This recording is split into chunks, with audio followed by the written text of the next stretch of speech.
Hey guys, Mel the Train Tutor here again with another bit of a tutorial for you.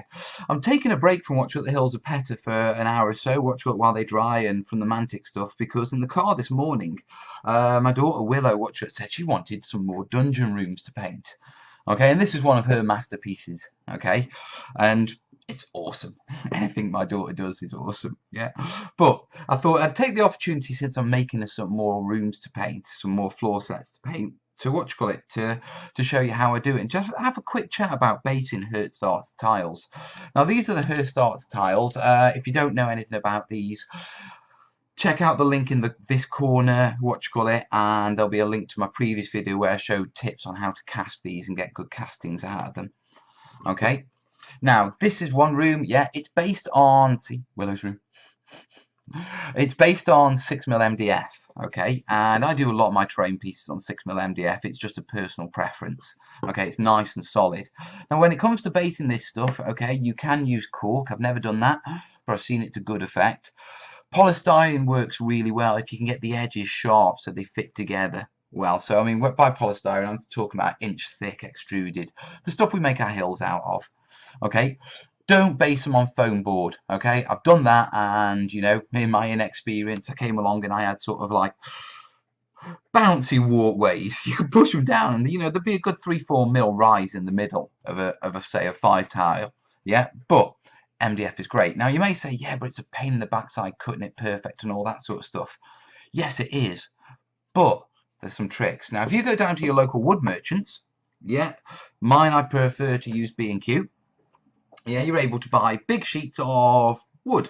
Yeah, MDF, plyboard, chipboard, whatever board you want.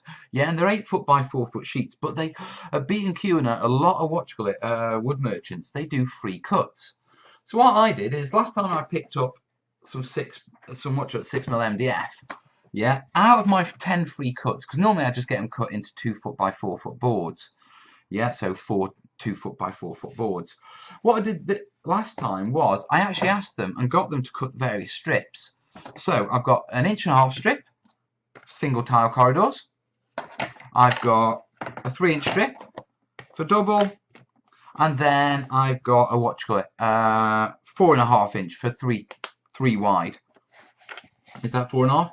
This is actually 6. I don't know where my 4.5 is. It's probably still in the kitchen, but you get the idea. And basically, yeah, they'll produce these really nice, really sharp, perfect cuts for you that are literally bang on to the millimeter, because they've been done.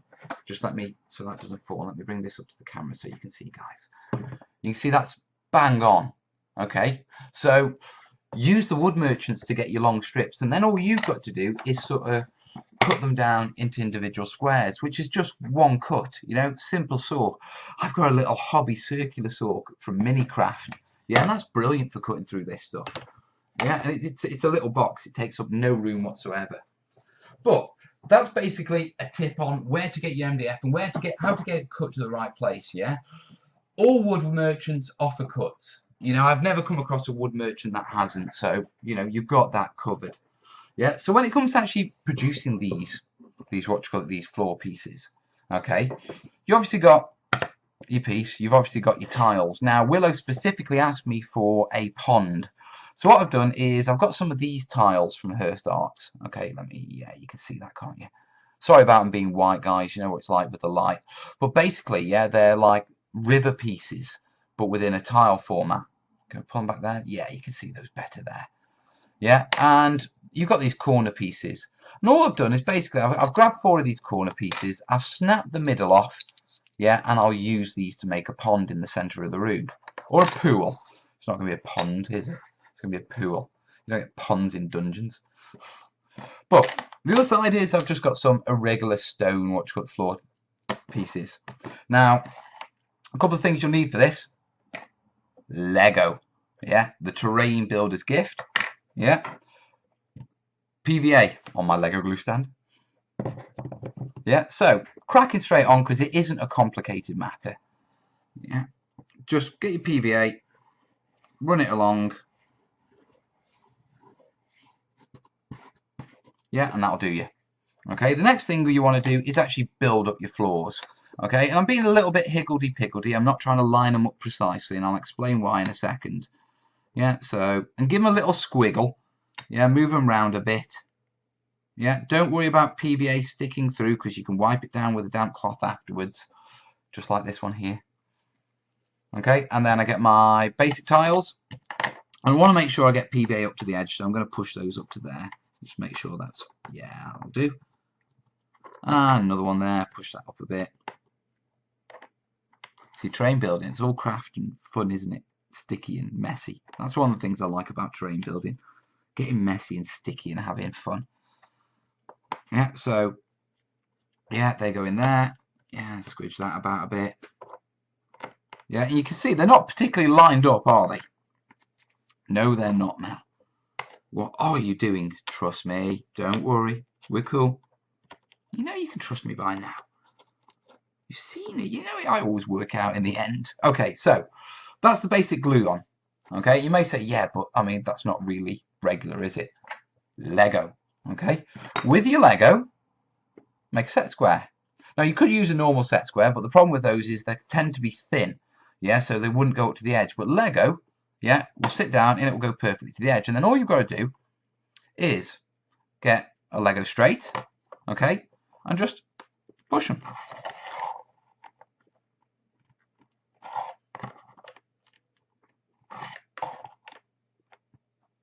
And there you are. That is literally all there is to it. Okay, now while it's just like that, I'll get my cloth and quickly clean these bits up.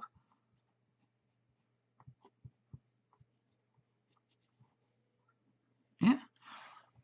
And there you have it. Now you may say, but Mel, you've got a hole in the middle of your pond. Yes, I have, but all I'm going to do is very quickly, I'll put a little blob of filler in there. I've got a little plaster scraper, not to hand, but basically all it's a matter of put a bit of filler in there and then just scrape it over and make it flat. And then I can add water effects in there, but more than likely Willow's going to want to paint some sort of watery pool. But it is literally as simple as that, guys. That's all you've got to do.